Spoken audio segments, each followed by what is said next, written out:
Roxo Media House. Jeff Wilson started covering the Texas Rangers in 2008, though he'll never forget 2021. Out on his own, he decided it was time to do a podcast, but his wheels were spinning until a nerd came along. There's no going back now. Welcome to the Texas Rangers Baseball Podcast.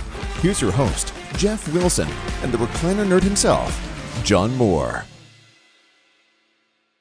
Hey, everybody, and welcome to the Rangers Today Baseball Podcast. This is episode number 54, and today, joining us is going to be Emily Jones McCoy, and we're going to talk about Do It for Durrett, which is really close to all of our hearts. You're on the board on it, but we're going to talk to her about that. We're going to also go down to the bus leagues, a couple of big things to talk about there. Sure. But before we do any of that, let's talk about the Big League Club. All right. They are out of contention for playoffs. We talked about that last week, but we're coming to the end of this thing. Sure. Had a pretty good win 2 nights ago. Last night, by the way, this is Thursday morning as we're doing this. They're in Seattle. He took a nice one off the arm. Oof. Yeah, that looked pretty awful.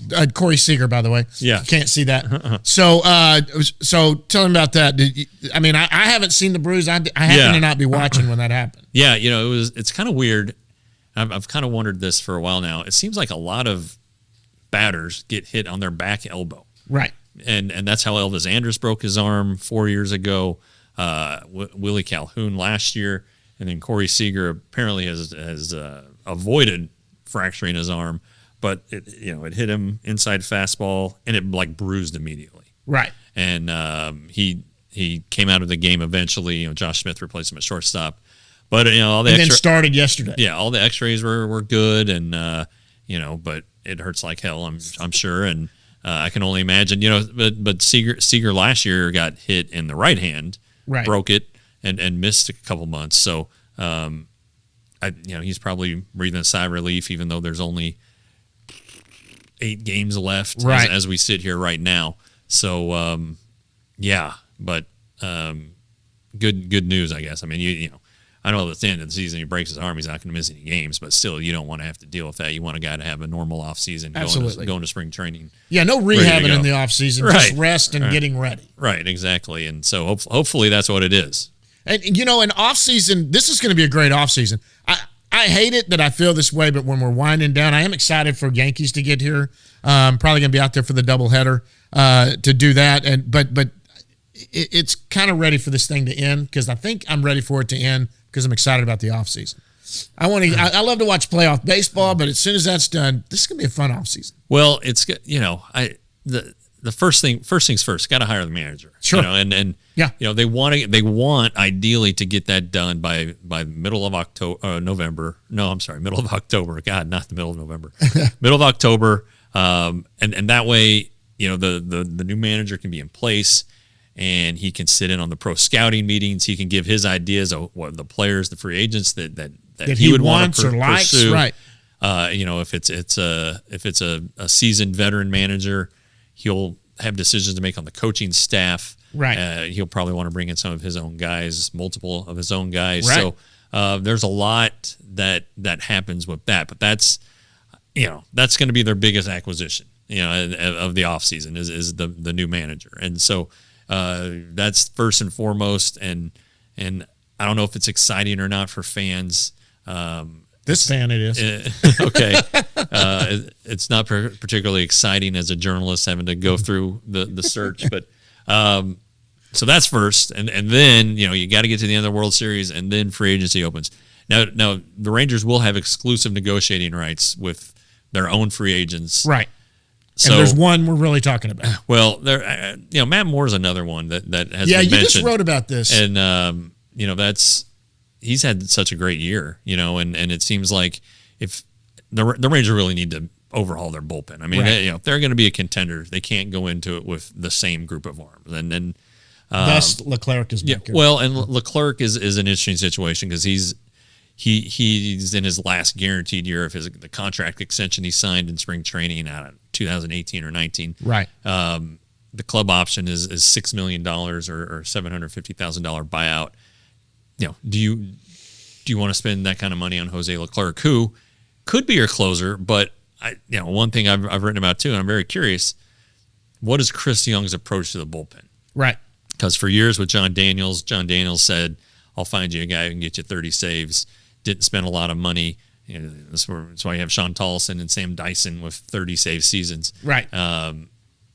But, you know, the back end of the bullpen, you look at the contenders, you know, the Dodgers are the exception, I guess. But, you know, Edwin Diaz with the Mets, you know, and right. And he's a free agent. Sure. And I know the Yankees are kind of juggling between Chapman and Clay Holmes and stuff like that. But they have multiple options and guys who've kind of been there and done that. And the Rangers really don't have that. So, and it would be interesting to see, you know, Chris Young played with Trevor Hoffman. Right. He was on the two really good Royals teams, the one that won the World Series that leaned so heavily on the bullpen. Right. And Greg Holland was the closer who, you know, he started the year with the Rangers, but back in his heyday, he was as good as anybody. Absolutely. Getting saved. So is that something that Chris Young believes in and needs to see a guy who is a closer, you know, and can go get you the 3 outs every night. There's no question who's pitching that inning. Right.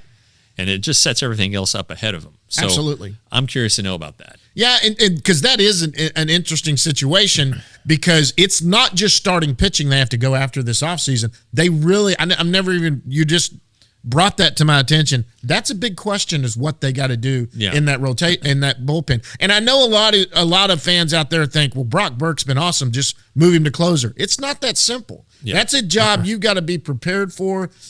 You can't be asked to go 2 innings every other night or whatever. It's 1 inning a night, close it out. Sometimes you might have to go an extra little bit if it's a problem. Brock Burke's not prepared for that. I guess you can train him to be prepared for that. But he's very good at what he does. But that's the name that everyone seems to talk about. Brock Burke, probably one of the best arms in the bullpen this year. But he's not. Who knows? I mean, yeah. I mean, it's very good. It's very good stuff for 2 innings, right? And why, you know, it's such a weapon. Yep. You know, imagine if the Rangers make the playoffs. Mm-hmm. Let's say the Rangers this year are a playoff team, right? And they have Brock Burke who can come in the 6th inning and get you to the 8th and 9th. Absolutely, it's just an absolute weapon. It would be an absolute weapon in the postseason. So, right. I don't see them removing him from the role he's in. There's people who want him to start. There's a reason he's not a starter. A, right. Injury history. B, his secondary stuff's not good enough. Right. So, you know, in a year that was about player evaluation, the Rangers struck on something here with Brock They sure Burke. did. Don't change it. No. You know, you're trying to find pieces. Leave that piece alone. That's a nice piece of the puzzle, the bullpen puzzle. You know, if you imagine a 13-piece puzzle, right. Brock Burke's a big corner piece. You know, I mean, that's something that you don't want to screw with. And so leave him alone. You know, you found that. That's great. Good. Leave him there. Okay, so who do you have in mind? Do you have a closer in mind? No, but that's just a great question. I mean, you know, and you can trade for a closer. You know, there's things you can do. But you know, Edwin Who's Diaz in the organization? I mean, I guess you got Leclerc, but anybody down below that? I mean, Barlow is somebody that had closed some games, but you don't have somebody that.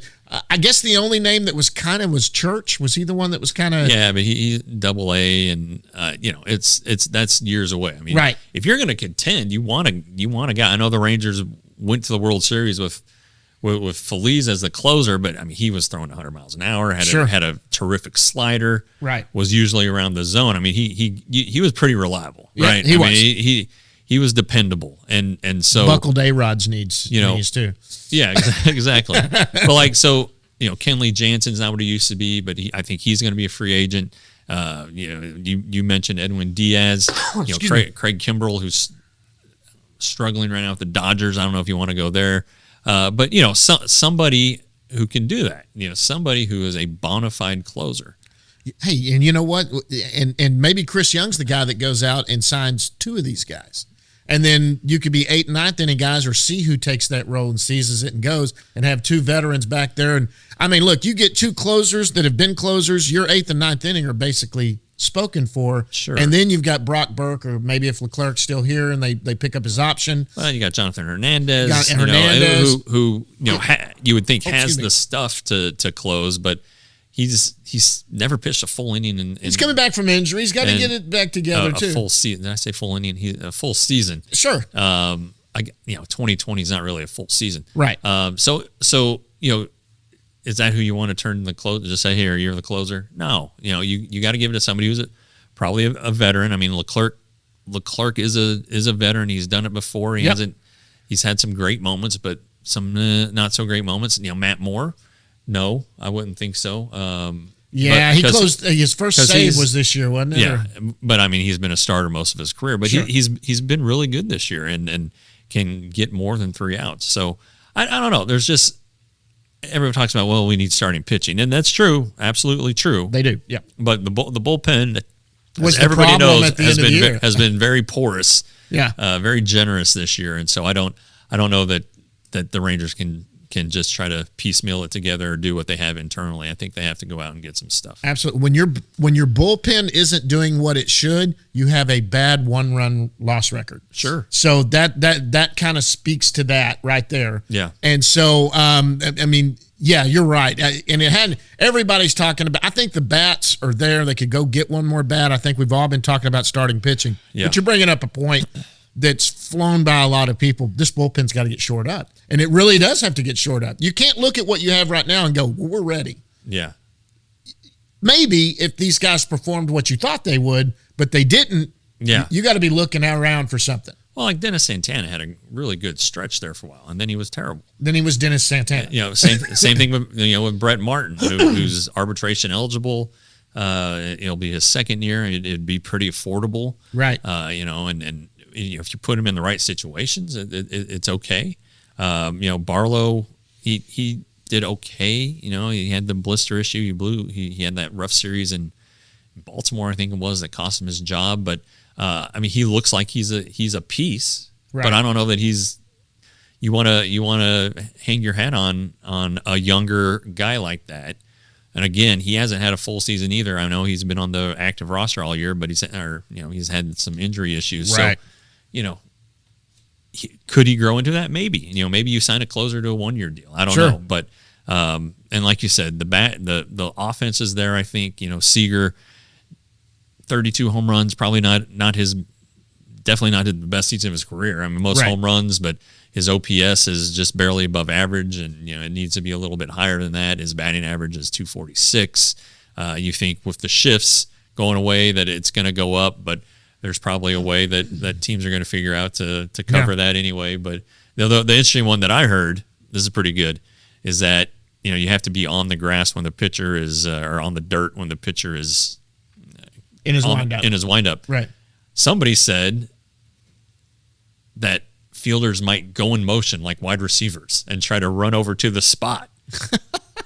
That's pretty interesting. I mean, I just think there are ways, and you talked about moving funny you say that. Moving an outfielder right into where the second baseman would be. Just no left fielder and just kind of arrange it that way. I mean, that's possible. It's there are rules, and there are people who figure out ways to get around those. Yeah. And I tell you what, it's funny you say that. When in my very younger days, I played a lot of softball, and I played high school ball, was a middle infielder. I used to set up more double plays with the guy on first by lining up behind second base as a shortstop. And when the ball went in the air, I would slide over to shortstop because that guy would see that big hole and hit it right to me on the ground and turn a double play. There's a lot of motion you can do to do that. Yeah. But it's a little different when it's a 98-mile-an-hour fastball. Sure. And going in motion, we'll see what happens. That could screw with a hit or two watching people do. But you know what? They're going to circumvent. They're going to figure out ways to do something to do that. Right. Okay, well, listen, we're going to bring Emily here in just a little bit, but I want to get to one more thing. Do you have a favorite you'd like to see at that manager's position? Well, yeah. I mean, I'd love Ron Washington to be the manager. I mean, that name that would bring a life back to the organization like never before. Sure. And I don't know if he's a candidate. You see his name floated out there. I mean, I think he's been mentioned with the Marlins and the White Sox openings. I mean, he's 70, but he's doesn't matter. He's kind good of with young kids. What he's done with the Braves, and we all know that he had some missteps along the way when he was Rangers manager, but his image seems to be repaired. People love Ron Washington. Absolutely. I mean, I spoke to him recently, and just because he gets stuff for Durrett, and just seeing where he was on that stuff, and he's like, I'm going to send it. I got to get a Jacob deGrom ball autograph for you guys.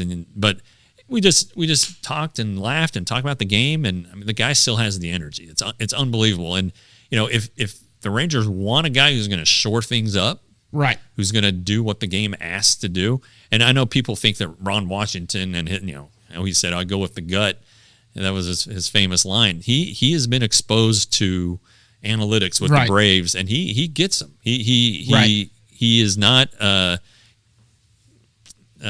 He's not adverse to it at all. There you go. He look at that big word I threw he out. understands that analytics have a role. Has a role in it. I would don't dismiss his knowledge of analytics. But it'll be interesting to see. I obviously he's my favorite. He would be my personal favorite because we worked in the past. And mine too. We still communicate, even though he's had a couple other jobs since then. But I think somebody with big league experience will have an edge. I mean, I don't know that Tony Beasley, who was our guest a few weeks ago, hopefully he gets a serious look at it. I think he's getting a serious look at it. But if Chris Young, does he want his first hire to be an assistant coach from the previous regime? Now, I mean, John Daniels, his first managerial hire was Ron Washington, a little known infield coach, third base coach with the Oakland A's. So absolutely. It's not that Tony Beasley can't manage. You just kind of wonder which way Chris Young is going to go. And what I would love to see with Wash, especially, Wash was a guy, he's a player's manager, but he was also the guy I always remember Derek Holland on that top step and Wash with his arms around him, basically getting in his face and going, this is what you're supposed to do. This is what you got to do. He wasn't afraid to chew a little ass when he needed to. Sure. And then get on it. But man, I didn't get to meet Wash like you did. I've only met him when Atlanta was there, and I got to just say hello. Yeah. You know him. He's an excellent guy. Everyone loves the guy that when he was here. And I think, I'm not saying it because he's so well liked. The guy is a good manager. I think it's a shame he hadn't gotten another chance. Right. And if he doesn't get one this year, and not necessarily the Rangers, I mean, let's see what Chris Young does. But there are some jobs that are open that's a perfect guy to go in and take that over. This team that's about to contend, this is a great one. Like you said, Chicago and Miami. I think Ron Washington, that's a name I'm intrigued by. He's my front runner too. And I like him, and I just think he would do wonders here because we did before. Yeah, the names are out. Bruce Bochy, and is he really gonna? How badly does he want to manage? I mean, he's going to manage Team France in the World Cup qualifiers, but does he really want to go through the grind again? He's 67. He looked like he was slowing down there at the end. His knees are really bad too. His Giants ran. He's an old catcher, but Chris Young played for him. Right. So I mean, I think that's kind of the line that the connection that everybody thinks Bruce Bochy, but keep hearing DeRosa too. Yeah, Mark DeRosa, former player here. He's openly said he wants the job. Young guy. I think he's going to be the Team USA manager on the coaching staff, and he's the manager. Mike Young is on the coaching staff. So we'll see about that. I don't know. I don't. He has no managerial experience. Then you hear but he's a former player, pretty sharp mind. You hear some of that stuff. I don't know. I think I think Tony Beasley obviously has been named a candidate. I think Bobby Wilson would get an interview. I like Wilson too. Yeah, he's a good guy. Then look at all the former catchers who are really, really good managers. Exactly. And then externally, they'll try for Bochy. I think. I'm sure they'll send out feelers to Girardi. I don't think Joe Madden would be a fit. So and then we'll just see. I mean, Wash. It's hard to ignore. If you have the past, you have the mistakes. That's fine. Everybody makes mistakes. He got through all of that. Went through he's through that. He's still coaching, still energy. And look, if you want to set a culture, Ron Washington's going to set you a culture. Absolutely. You heard it here. Next manager of the Texas Rangers, Ron Washington. I guarantee you, if Ron Washington's the manager, he'll come in studio. He will come in studio and do that, that's for sure. All right, guys, we're going to go to Emily Jones McCoy here in just a second. After that, though, we'll go down in the bus leagues. We got some minor league stuff to talk about. Yeah. Get to Emily right after this.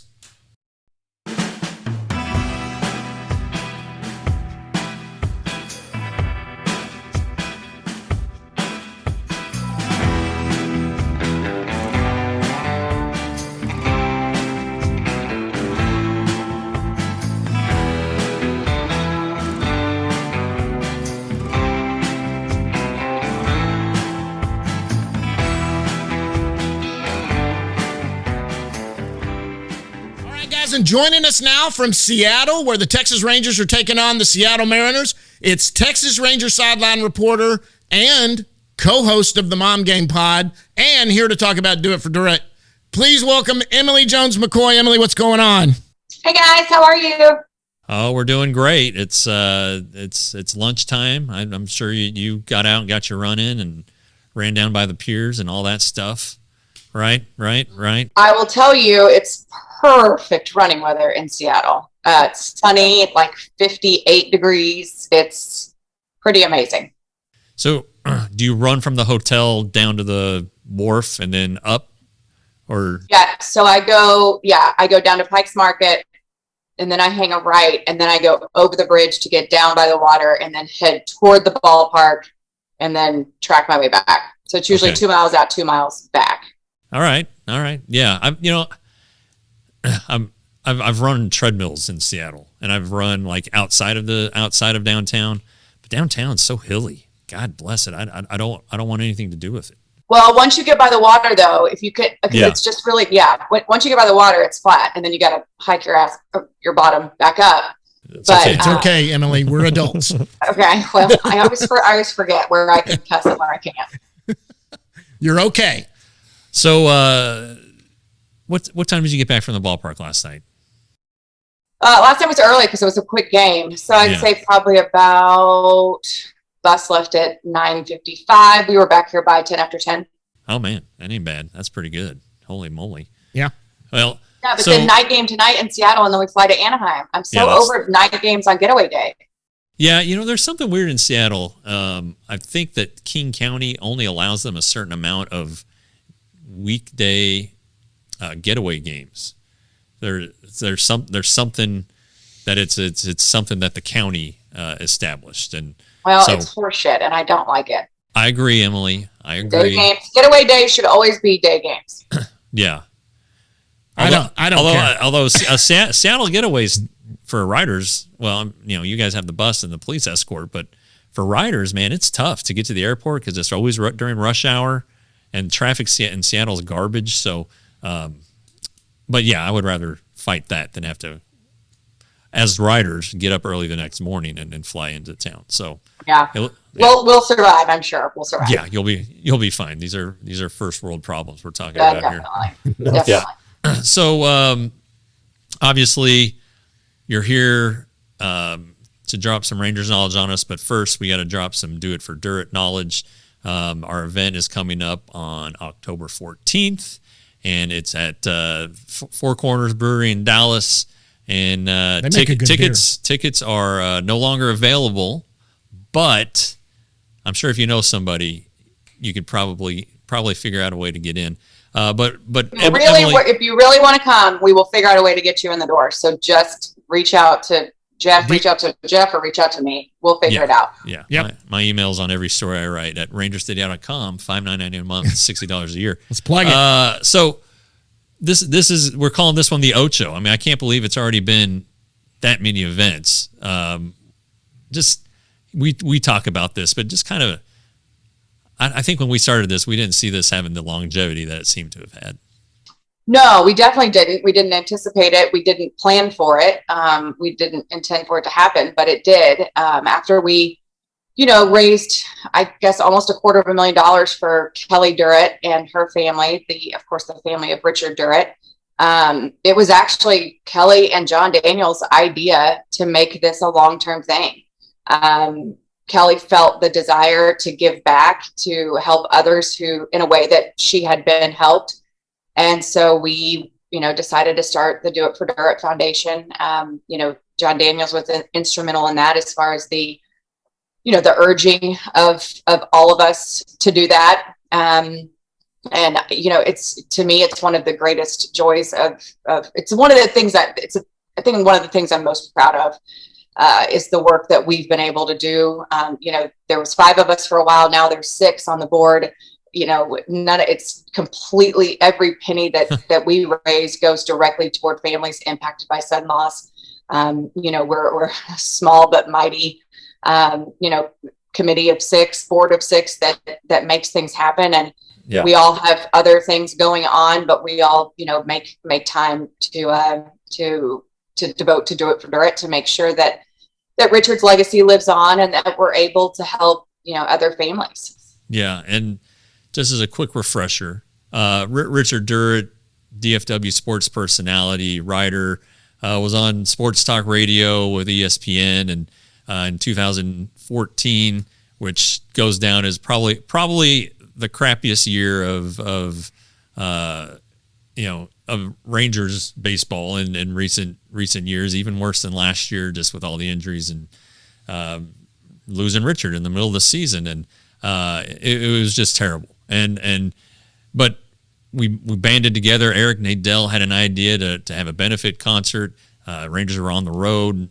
Kelly was on the road at Disney World. God bless her, Disneyland, waiting for Richard to come. And anyway, we had this idea. We raised a bunch of money in the initial Do It for Durrett event.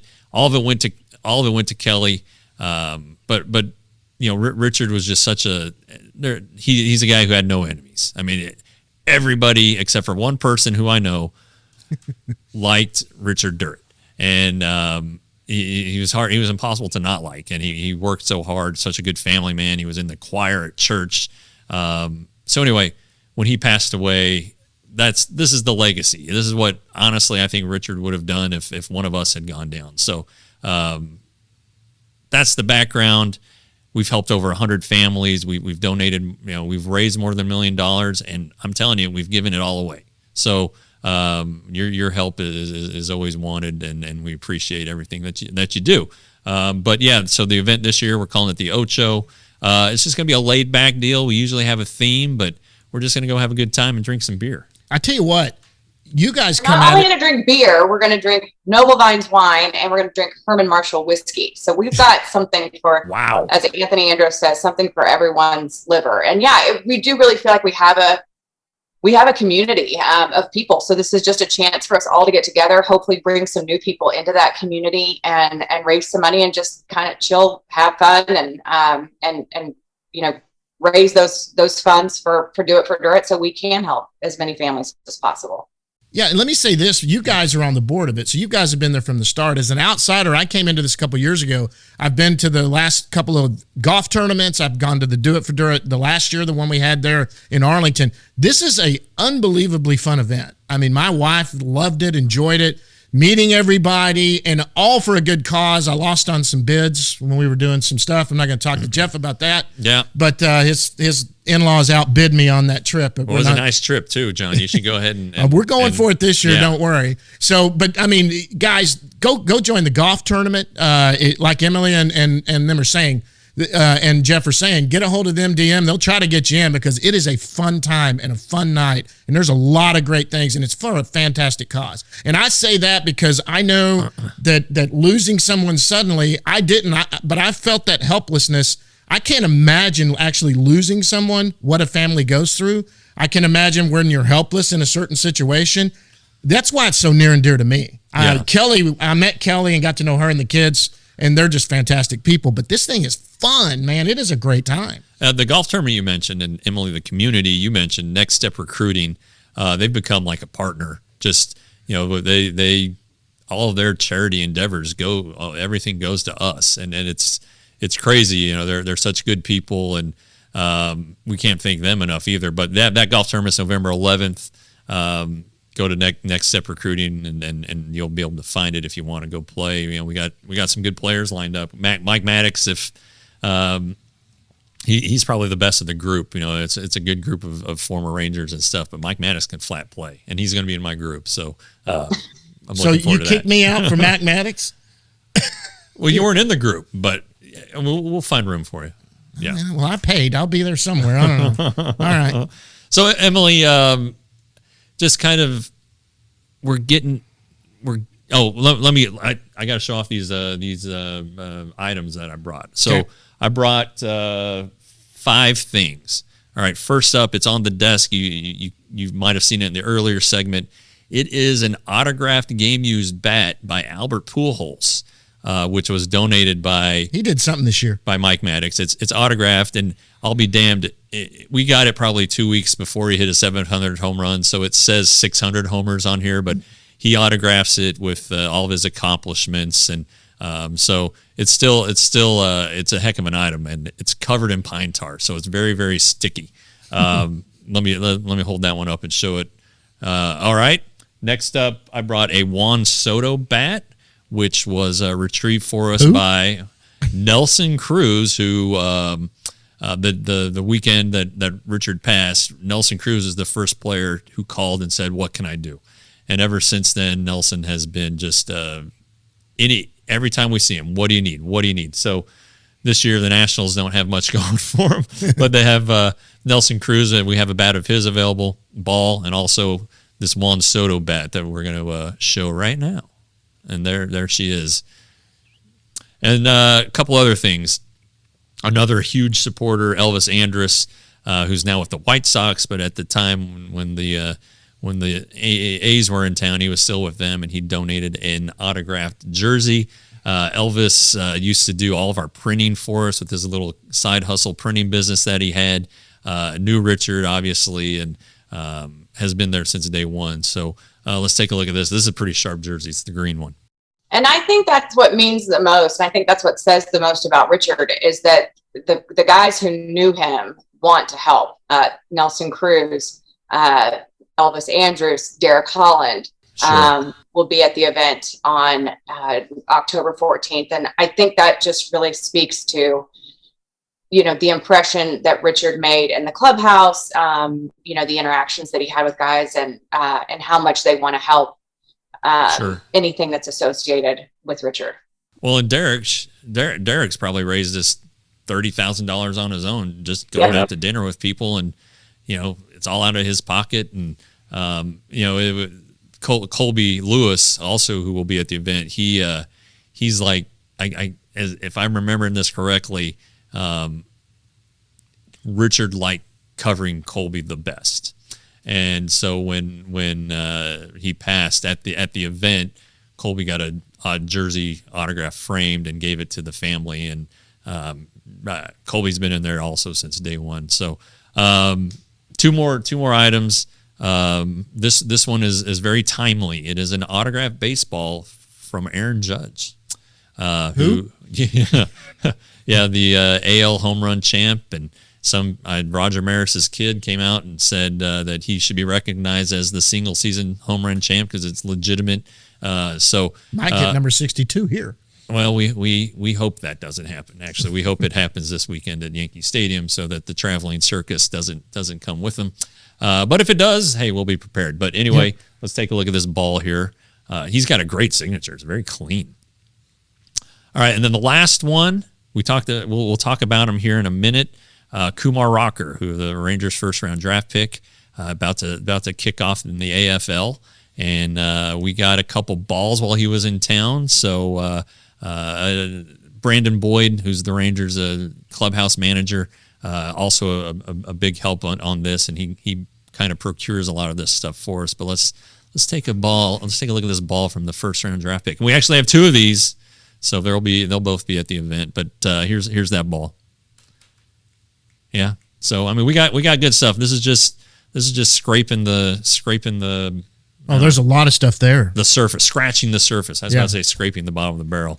If this was the bottom of the barrel, holy cow! But there's also a live auction, and there is a live auction with events that are experiences like my father-in-law Larry Hall last year won the outbid the Moore family here for a trip to Chattanooga, Tennessee. Is fantastic. So we have that, and we have a bunch of other stuff. All-Star Game, Hall of Fame tour, you name it, we've got it. So you need to be there. Yep, it'd be a great time. It is a great time. Yeah, okay, really, I mean, it's like there's so many, that if you're a sports memorabilia person or specifically baseball, I mean, there's not many. I would put our auction up against, pretty much anybody's because of what all we're able to bring in. Like I said, because of the guys that knew Richard that want to help, because of guys like Brandon Boyd, who I think is so great. He asked me for, kind of some, a description of the Do It for Durrett Foundation and what we do, because he wants to not just go to players and ask them for stuff, but tell them like, this is what it's for. And I feel like because Brandon does that, it does, guys are more inclined to help because they know about our mission and what we're trying to do. And it's not just some like, and not that school fundraisers aren't important, but not just some, random school fundraiser or something like that. Yeah. We're not selling candy bars. But yeah, we have, lots of Ranger stuff. Seager Simeon, Nate Lowe bats off the top of my head. We have a Mike Trout ball, Julio Rodriguez ball. So, again, good stuff. So Emily, you are in Seattle, and I am. Mercifully, the Ranger season is reaching its end. You've seen a lot of baseball. What's your takeaway from this season? So, I mean, I think there are definitely some highlights. I mean, I feel like Nathaniel Lowe establishing himself as an everyday big leaguer. No need to platoon. He can hit both sides. I think that's defense needs some work. I think everyone would acknowledge that. But I think that is a huge development. I think the fact that Adolis Garcia was not just a fluke in his rookie season. He is the real deal. I think, some of the young players that we've seen Josh Young has just gotten up here. He's been a little bit up and down. I feel like mostly up, definitely got to work on the strikeouts, but I feel like offensively, I feel like they're functional. It can improve, obviously. But I feel like it's on the right track. The trajectory is up, and I don't think there's a whole lot of needs that need to be addressed offensively. I mean, pitching is a completely different story. I mean, starting pitching, I think my friend Dave Raymond had the stat last night that the Rangers are, I want to say 37-13 or 37-14, whatever. They're good when the starter goes 6 innings.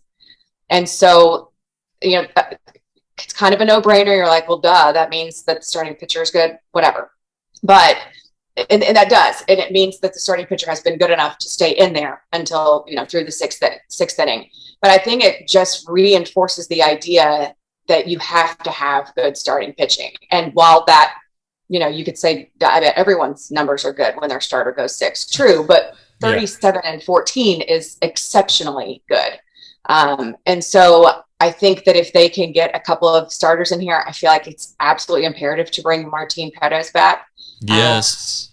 I don't see why you wouldn't. I mean, you have John Gray, obviously, but you just can't get enough of those guys that you can rely on. I mean, Martin, in the game 2 versus Seattle, was brutal in the first inning. He had no business going 7 innings. And then he goes 7. I mean, it's like those guys don't grow on trees in baseball. And if he's you done it all year. You've seen it, with your own eyes. And, oh, by the way, he really wants to be here and is an incredible mentor to the young pitchers. Right. I just think that to me is a complete no-brainer. But if you could get two legitimate veteran proven starting pitchers, they don't have to be Cy Young winners. They don't, but that can do, what John Gray and Martin have done. And John Gray, I said, obviously with the caveat when he's healthy, Right. I think you could be in good shape. Bullpens are a year-to-year proposition. It doesn't matter who you are. It doesn't matter how good your bullpen was from, last season. This season is a completely different story. That is always going to be a crapshoot for just about every team. So I think if they can get a couple of legit pitchers in here, they'll be in good shape. And I think, we'll see what happens with the manager, but it's been such a weird season with all the turnover, with JB leaving, with, Woody leaving. It's been so strange, but I feel like there's been some foundational things that have happened this season that will benefit this thing in years to come. The two firings happened in mid-August, and the Rangers showed a little life for like a week, and then ever since then it's just been like this slow march. And I don't want to say guys are playing out the string, but somebody I trust said these guys are just playing out the string. So the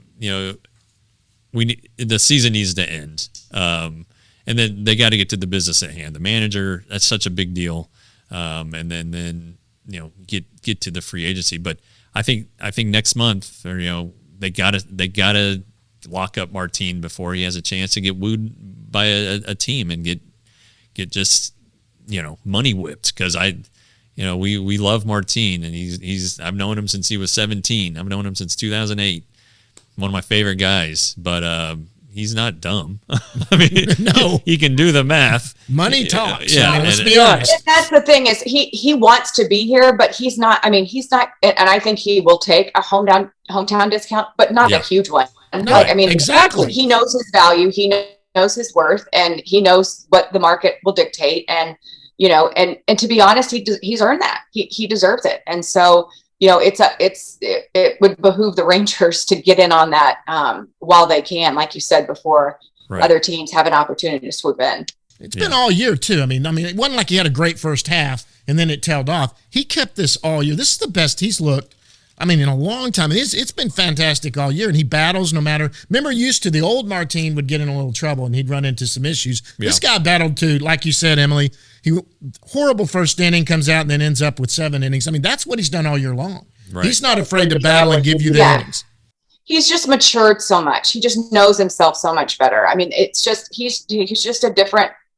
Not that he's a different person, but he just knows how to handle himself better. And it really has been so much fun. I said this in the broadcast last night. It's just been so much fun to watch him. It's been because he is such a good dude. He's easy to root for. And so I remember when he was here, the first time, and he was just so young, and he just would get so emotional, and he would just totally unravel. And my heart, I'd be, my heart would break for him. Like, oh, it just killed me for him. Yeah. And now he knows how to handle himself, and he's confident, and he knows who he is, and he knows what he's capable of. And so it's just been so much fun, to watch him and to watch this evolution of him as a player and as a person. Yeah, I agree wholeheartedly. But it's the guy. The guy. He always asks how my kids are doing. He really seems to genuinely care about people, and not that he didn't when he was younger, but he has a family now, and he's about to get married, or he just got engaged right before the All-Star game. So he gets it now, and he goes home to Venezuela. He's shown me on Google Maps like everything. It's just this little town, and he cares about his community. He cares about his people. He showed me where he broke his arm and the cow charged him. It was great, but that's just kind of the guy that he is now. I don't know that he would have given the time that he did even 5 years ago, the last time I was here. So if they don't sign Martin Perez, they better sign Sandy Koufax or Bob Feller. They better sign somebody who is a kick-ass I didn't know those pitcher. guys were still playing. Yeah, it's true. It's true. But they need to sign that caliber of guy, because there's no excuse for not keeping him around. Imagine what they could do. You go this offseason, get a couple of good pitchers, and if Perez is signed, and he ends up, let's just say he's your third or fourth starter. That's one hell of a rotation. Sure. If that's your third or fourth guy. Yeah. Give me a break. This guy's pitched like an ace all year, but he's not a high strikeout guy. This ballpark probably helps him some, but good Lord, he's battled on the road, and here confidence goes. I'm sorry. I can't believe he hasn't been signed yet. Yeah. And I come from the fan side also, so I'm pissed. So that's me. Yeah, and I think they just wanted to kind of, I think once it got to a certain point, they were like, let's just wait till the end of the season. And I think too, that was Martin saying like, okay, fine. You want to see me put this together for an entire season? You want to see it all the way through? And I think that's why that game against Seattle, on whatever night it was in game 2 of that series, I think that's why that was so big for him. And then not even just give him 6 after he had scuffled so much, but after 94 pitches comes back out for the 7th. I think that was you want me to show you? I'll show you. I'll show you against a playoff contender. They're going to be in the playoffs. The Mariners are. I'll show you against a playoff lineup, and then I'm going to go do it again against the Yankees. Now, I don't know that he'll get the same results against the Yankees, but I know that he's excited about the opportunity to finish this season, putting kind of an exclamation point on what he's been able to do already. Yeah, he's right before the Rangers were on the road right before the trade deadline. So all the executives were in Anaheim, and he pitched, and he pitched well, gave up a run or whatever, and like he would look at they were all sitting in the front row, or a lot of them were sitting in the front row behind the dugout. And after like a big out, he would look at them, and he was getting his point across. And I think one of the reasons it hasn't happened is because John Daniels got fired. Yeah. Because JD was the one who was talking to Martine and his agent working on it, and so I think that's the biggest reason. I think if JD hadn't been shown the door, that it might be done by now, or at the point where it's just going to happen so quickly after the off season. But we'll see. But yeah, they need more than Martine, that's for sure. And Emily, I know, and we both love as a person Bubba Thompson. Oh, he's just a prince. I mean, there's nobody like him. And, I love him so much. Yeah. I honestly, and I've said this, and some people have not agreed, I think he can play every day. I think that with the way the rules are going to change, it's going to benefit a guy like him. And so you said they don't need to do much on the position player side. I honestly think that Bubba Thompson, and it also would depend on who the manager is. Bubba Thompson could be an everyday left fielder. Yeah, I agree. And I posed a question yesterday to Tony Beasley, and this is me being amateur manager trying to, just thinking like fantasy, trying to put in my fantasy lineup. But I was like, what about, you ever thought like Bubba in the leadoff spot? And his on base probably needs to go up. B said it is intriguing. I just think that with the pop that Marcus has, at the top, and I get why you want pop at the top, but it's like, if Bubba can get that, if he can work some more walks, he gets on base and then he just makes things happen. He's so exciting and so fun to watch. I feel like to get that energy out there at the very beginning would be a huge thing. I love what he does when he gets on the base. I just think it's so much fun to watch. But when he's in that 9-hole, he's basically like the second leadoff guy. But that could be a huge development if he is able to work himself into being a leadoff hitter. And like you said, it depends on the manager. Some managers have different, prototypical leadoff men that they want to have a certain skill set. Yeah. But anyway, if I was managing, I would try Bubba at the top of the lineup to see, just to try it for a while and see how it works. Yeah, I think Leote could be a leadoff hitter too. Switch hitter. Yeah. It would, make it hard on teams late in games to do the bullpen. And, it's not like Leote's slow, for crying out loud. I mean, he concedes that he's only the third fastest guy on the team behind Eli White and Bubba. But, that's elite speed. And the outfield defense is so much better with Bubba and Leote and Adolis. Yeah. Balls just don't get in. And, that's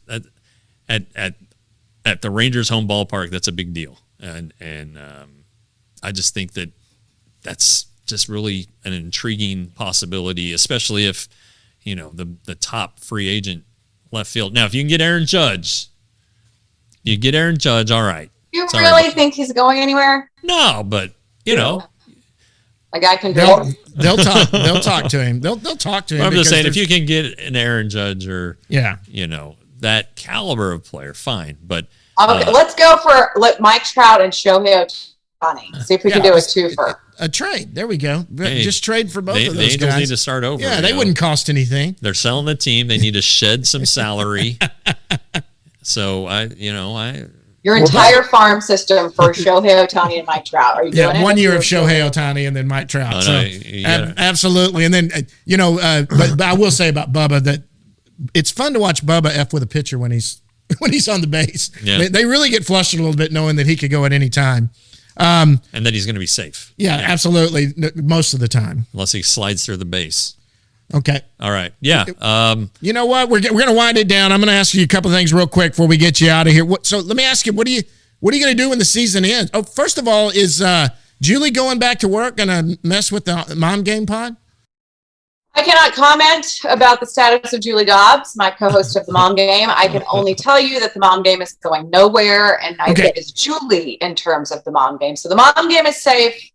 My lips are sealed on Julia Dobbs. Okay. Oh, I understand. Hey, I'm mad at her anyway, by the way. So Emily or Julie? Emily. Oh. She came on kind of smart-assy with the "Is Texas back?" I'm a big UT fan. Well, geez. she went to Tech. I know John, she did. right? I know that, and I know that, and I can't come back and say anything. I mean, but she basically did a horns down to my face right there on Twitter in front of the whole world. Well, what a good game though. That was a good game, and Joey McGuire is the real deal. Oh, it was a great game.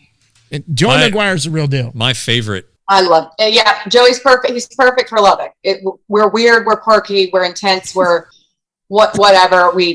Joey's perfect for West Texas. He's perfect for Texas Tech, and I'm thrilled for him. And I do celebrate, sorry, John, every University of Texas football loss. Well, when TCU plays Texas, you and I are going to have fun on the show. Well, it's November 12th, which is the night of my wife's 40th birthday party. So I will not be in Austin that day. I have bigger fish to fry. You do. Much bigger. But you may be, according to the bet, wearing all orange on the next show. I don't know. You're not going to take that bet. We'll bet real money. Emily, what are you looking forward to this offseason? You got any vacation plans? What's going on? I am going to move into a new house we are building as we speak. It's right down the street from the Roxo Media House studios. Is it really? It's very close from what I understand. Is it? Yeah, it's been quite the process building a house during a pandemic. But I think we're on our way. So end of October, we move. I'll be a complete nut job for at least 2 weeks leading up to and 2 weeks after that happens. I'm busy. And then nothing else really. I got a trip planned in January for a friend's 40th. And then I am hosting my MLB girls retreat. There's about 7 of us that have gotten pretty close over the years. And so we're having a retreat here in Fort Worth. Should be a ton of fun. They're going to come and hang out for the weekend, and we'll get into all kinds of trouble. Good. That sounds good. You know what we did? Our pool guy came yesterday. Oh, yeah, we did John's our final thing. They break ground on the 11th. I'm going to have a big freaking mess in my backyard starting the 11th. Yeah. So finally, I think Kathy's finally happy with that because it's been like 2 months of waiting on permits and whatever the hell it is that we got to get. Emily, thank you so much. Hook 'em. I can't say that. She's going to give me all kinds of guns up tech. She's giving it. Anyway, we'll see you when we get back here next week. We appreciate you coming on. Again, guys, Do It for Durrett is coming up. Anything else for October 14th. Yep. Anything else for Emily before we let her go? No, we'll see you next week. Emily, we'll see you next time. That's Emily Jones-McCoy from Seattle. And guys, when we come back, we're going to be going down in the bus leagues right after this. Thanks, Em. Bye, y'all.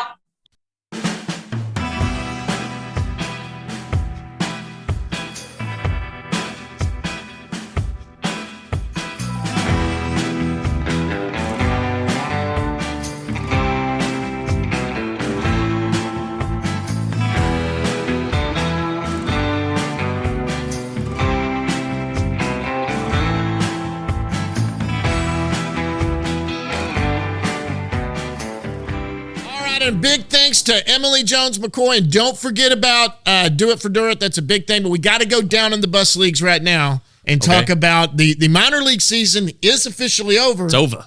And right here, we have the Texas League champs right here, guys. the Frisco Rough Riders, Texas League champs. First time that they've won since 2004. Yep. Couple guys on there you might have heard of. Ian Kinsler was on that team. Kevin Minch.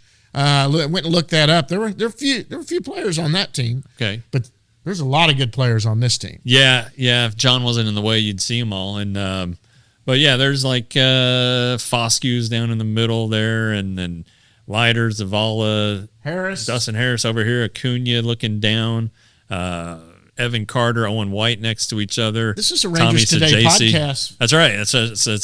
It's names you should know and faces you should recognize. And but yeah, what a great deal. I mean, they played very well in the second half, got hot in the playoffs, and they played 4 playoff games, didn't lose. And the twice they came back from behind though. Yep, that was what was impressive. Both in lighter starts. Well, he wasn't very good in the postseason, but the clincher on Tuesday night was a really good game. They were down 2-0 going into the eighth. They scored 2. They fell behind. They scored 1. They scored to force extras. Then they scored 4 in the 10th and ended up winning the game 7-5. It's a big deal. I wrote about this last week at RangersToday.com for $5.99 a month, $60 a year, or $35 for 6 months. Winning in the minor leagues is important. Yes. And the Rangers really believe in it. I think that's why you did see Blaine Crim get promoted, but some other guys who deserved a promotion. Justin Foscue probably deserved a promotion, but he stayed, and I think they wanted to expose a lot of these guys to the playoffs. And you got to figure out, feel it. These games are intense for them. Tom Sajasi said it last week that the games change, the field changes, and the way you approach it changes. Minor leagues is about individual development and getting to the major leagues. There's a very big individual slice of minor league baseball. But admittedly, and he admitted that, and he said, "Look, we're trying to get to." It's just what it is. Yeah, exactly. But you get to the playoffs or that last week when you're trying to clinch, and things are different. And you do what you got. Losing. You do what the game asks you to do, as Ron Washington says. So, look, it's a big deal, and these guys now, the Rangers hope, have a feel for what it's like to figure out a way to win games, and they had to do that. They figured out how to win a way to win a couple of those games. I'm going to tell you right now. I watched the entire game on the little MILB app, and it was free. I do it anyway, but look. The best pitching prospect, you're going to hear it right here, in the organization is playing for the Frisco Rough Riders, and his name is not Jack Leiter. This is my personal opinion. Okay. The best pitcher in the minor league system right now, and I don't know what Kumar's going to do. AFL's coming up. He very possibly could jump up immediately if he is what he is. Owen White is the best pitcher in this organization right now. I don't care what anyone says. Struck out 6 in 2 innings, went 6 up, 6 down, struck them all out. He's got a little bit of an edge to him when he's on the mound. He looked at one guy. Anybody that watched it, you didn't see it on any play, any of the replays you see that Frisco put out. You don't see it. He struck out one guy. It was the third out of the inning. I think it was the first inning he came in. As he walked off, apparently something was said. And he looked over at the hitter who looked back at him, and they mouthed something at each other. And it was essentially like, I don't know what was said, but to the point of you want to go again? I mean, I'll strike you out again. Kind of the way the head kick. That's what's rolling through my mind. But that guy went up. He was hitting mid to upper 90s. I mean, this guy's legit. Well, that's the one thing that really does stand out about it. When you ask guys about Owen White, like, he's such a competitor. His mound presence. It's his mound. He wants to absolutely destroy whoever's in the batter's box. Exactly. And he obviously has the stuff to go with it too. He needs to pitch. He didn't. He had Tommy John surgery and didn't pitch in 20 obviously. And then last year he was ready to go and he hit the ground, broke his hand. He was great in the fall league, but you're probably talking about 70 innings total. This year, he started at Hickory and got bumped up, but he only made, I think, 4 starts at Double-A before he got some arm fatigue, and so it's a big deal that he came back and pitched here. He may go to Instructs and pitch a little more just to get a little build up, but he's got to feel good about the way he finished the year. He pitched and he pitched well, and that's kind of what the Rangers want. They want him to have a good feeling that he's healthy and can go into the offseason like he normally would. Well, this is a guy that's going to be put on the 40-man roster. Yeah. He's going to be put on the 40-man roster. Why not let him come up this last week and maybe make one start? No? Come on. I'm the fan part of me now. I'm like, come on. This is the one kid that's the minor league pitcher that has moved his way up. Yeah. Okay, I get it, and I'm dreaming, and I understand that. But it's like, good Lord, this guy is ending. He's going. Yeah. I mean, why not let him come up and have a couple innings and do that? He's going to be on, but you waste an option. That's the one thing. Just leave him alone, But he's got, he's the voice of reason's going to tell. If he comes up and makes his major league debut, even if he's just pitching one inning, he's still going to be amped up and want to gas everybody, and it's just not going to be a good thing. Leave him alone. Add him in the off season. A definite ad. There's no question. Oh yeah, there's no question. He's going to be protected. And, you're not going to mess with him. Yeah. So anyway, good things in Frisco. Absolutely. And a bunch of good guys who, again, you've all seen on the show. So yep. Hey, the top 20 prospects that I do, golly, Most of them are on here. I mean, seriously, some graduated just because mine graduate, even though they have rookie status available. You can't have ever played one pitch in the major leagues. And so that some of them are going to graduate off. But we'll see. I'm going to put that together before. We're going to see what happens this offseason before I can even try to put it together. Well, you just put it together in October. Yeah, because Yeah, we're going to count on that, actually. Okay, I'm doing it. We're going to pencil that one in for I'll pencil one in for October, the new one, and it'll all change before the season starts because some of those guys might not be here anymore. It's true. That's what. All right, I'll do it. We're going to start it. Okay, we'll get that going. We got to go up to AAA. They were the last ones to play. They finished their season last night. They ended the season 79-71. They were 4-6 in their last 10. They did lose last night on his start. Yeah. And wasn't very good. Poor Spencer Howard. Howard, yeah. Cole Winn pitched well, though. But anyway. Spencer, obviously he's part of the trade with that Kyle Gibson, Ian Kennedy, Hans Kraus trade that a lot of people didn't like. And the Rangers really thought they were getting a guy. And maybe he is at some point. But right now, you kind of – we talked about the need for starting pitching. Okay, right. So let's say the Rangers re-sign Perez, add two more. Okay? Yep. So you have John Gray, Perez, pitcher A, pitcher B, and maybe Dane Dunning. All right, if he's healthy and ready to go after his hip surgery this week. Reagan's, somebody down there at the end. So then you have a group that's going to be AAA. Dunning, Reagan's, Otto, this guy, Spencer Howard. They're just going to be minor. They can't all make the rotation. Nope. The Rangers aren't going to have an eight. And they want them rotation. to stay. They want them to stay getting the multiple innings, starting games. Pitchers get hurt. Right. John Gray got hurt 3 times this year. Right. So that's true though. That you are going to need your minor league depth, and it has to be good. Yep. You got it when you call up a guy. It can't be Tyson Miller. No offense to Tyson Miller. Right. But the time he came up and tried to fill in, he didn't even make it out of the first inning. He Right. pitched very well the other night, got his first major league win. Congrats to him. But you got to have guys. Yep. And, the 2011 Rangers, their starters made every start. None of them went on the injured list. It's such a rare thing. That is not normal. So rare. That is not normal. It just doesn't happen. And so you got to have guys. So when you look at the potential AAA rotation next year, it'll be a 6-man rotation, at least to start the year. Let's go. Howard. Let's say Howard, Reagan's. Otto. Okay, so there's 3. Do you move up Jack Leiter? Does he go to, is Cole Winn would be back, right? Yeah. So Owen White, maybe? Yeah. I mean, it's a Bradford? He's a Rule 5 guy. Some of these guys are going to be in AA because there's not enough room, and maybe 1 or 2 of these guys get a DFA if they can't. Well, it's possible, or or maybe you look to trade some of them. Sure. And that's true too. But there are ways to do it, but you don't want to kill your depth. Nope. And so that's another intriguing fallout from whatever's going to happen this offseason. Is you're going to have a bunch of guys who are going to be like, hey, what about me? Yeah, absolutely. So. Absolutely. All in all, the minor league system did great. They had an overall winning record throughout the minor leagues. Sure. I think, was it Down East the only one that had a losing record? And they're one game under, and their last game got rained out. So, I mean, there was winning culture all the way up and down. We're going into fall instructs now. Yeah. Arizona Fall League starts early next week. Sure. Kumar Rocker's going to be there. Yeah. A few guys are going to be there that we know.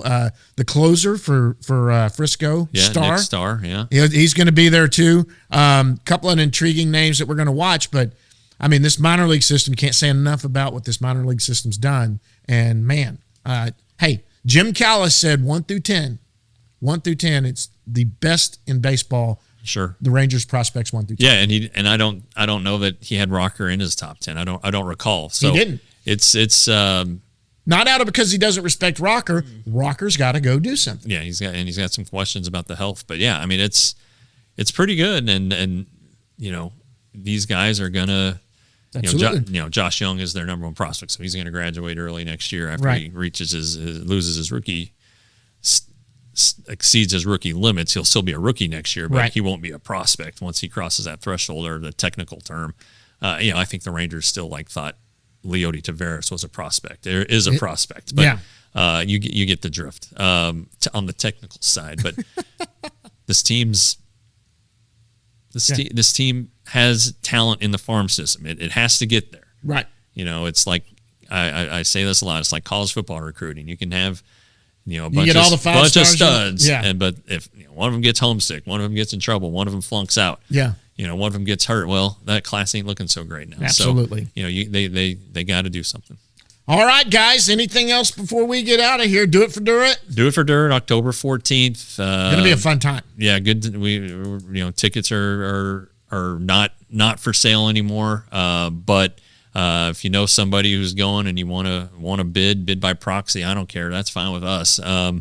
It all goes to a great cause. Absolutely. And speaking of which, a lot of you probably supported us on North Texas Giving Day. We hit our goal there, so thanks for that. And then remember, subscribe to RangersToday.com for $5.99 a month, $35 for 6 months, $60 for a year, and subscribe to our YouTube channel. Hit the button. There's a button there for you to hit. We need to. We're still trying to get to our number there, so help us out. And but yeah. We still got one more regular season show to go. It'll be actually the regular season will be over. It'll be over when we tape next week. Yeah, and then we'll be heading into a fun off season. Busy. All right, guys, that's it. Until next week to do our end of year kind of roundup. Maybe we'll talk about who we thought were the best players and who was the best pitcher, player. Do all of that fun stuff. Maybe do some minor league stuff. That'll be a fun way to end it. But until then, guys, we'll see you at the yard.